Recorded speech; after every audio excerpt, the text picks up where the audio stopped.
5 takeaways that matter. Rank is no longer reliable. That's not a crisis. Its absence forces us to stop leaning on a brittle comparator and start using richer, more context-driven measures of student performance. 2. Missing rank is a signal, not a void. Treating missingness as neutral erases meaning. Patterns in where rank is present or absent can reveal school culture, curriculum structure, and equity considerations. 3. Context bundles are the new standard.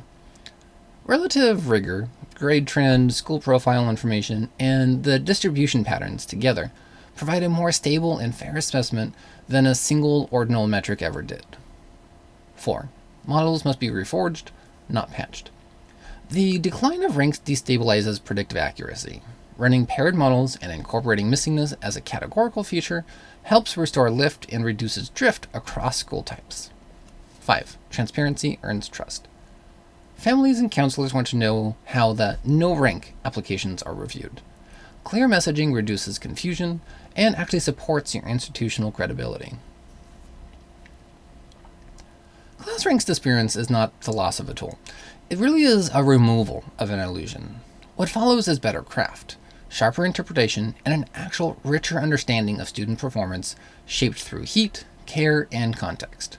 The material was always more complex than the metric suggested. Now we forge with that truth in hand.